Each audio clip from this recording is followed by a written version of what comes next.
umaga na ako'y gumigising, may bagong pahina ang buhay na darating.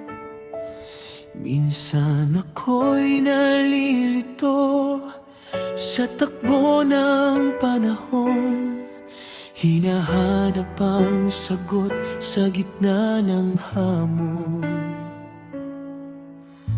May mga tanong na hindi ko mawari, kung saan patungo ang landas na tinatahak ko ngayon. Ngunit sa tahimik na tinig mo, Panginoon, ipinapaalala mong hawak mo ang bukas ko. Ang kwento ko'y nakasulat sa iyong kamay.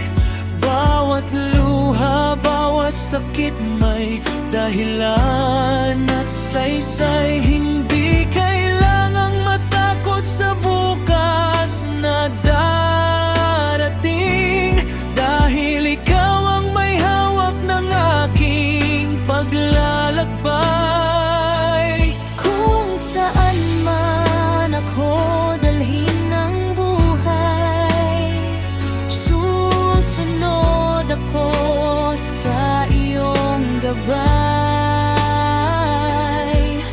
Ang layunin ko'y hindi ko kailangang hanapin mag-isa, dahil ikaw ang sumulat ng aking kwento, Ama.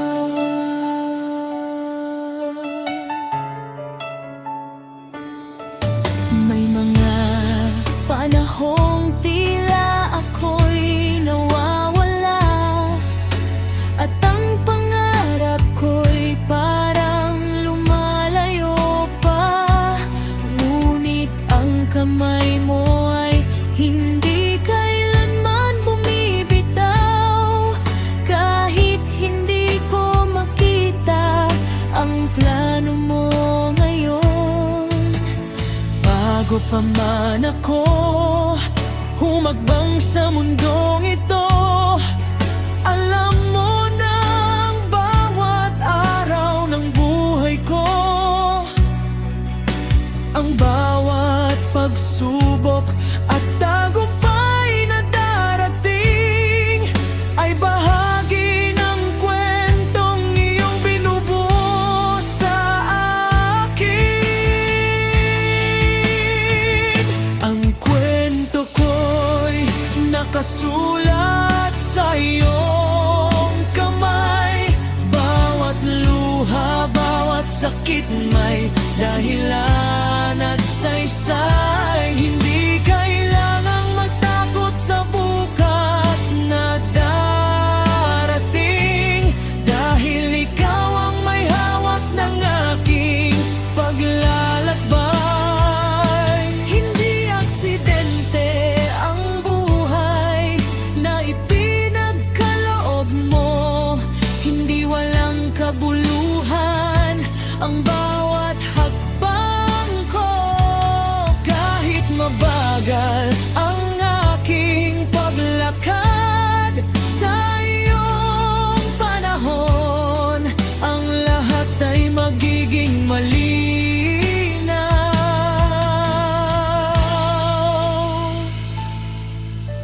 Parutan mo akong magtiwala sa plano mong higit kaysa sa aking nakikita, dahil ang Diyos na nagsimula sa akin, siya rin ang tatapos ng magandang gawain.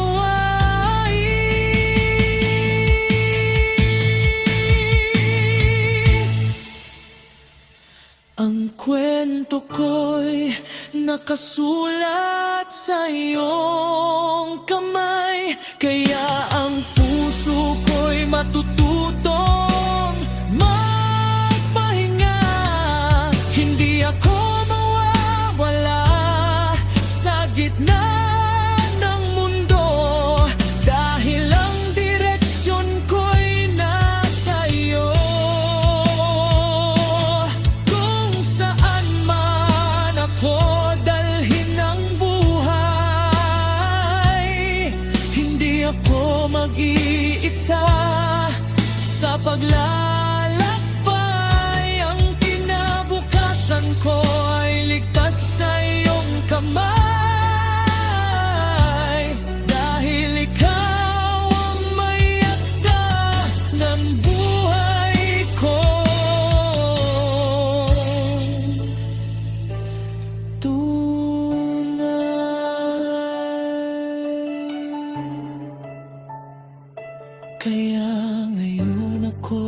susuko sa iyong kalooban. Hindi sa takot kundi sa pananampalataya.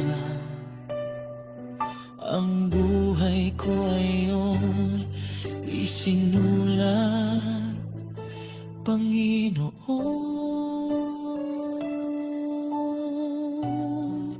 At ang bawat pahina ay may iyong biyaya.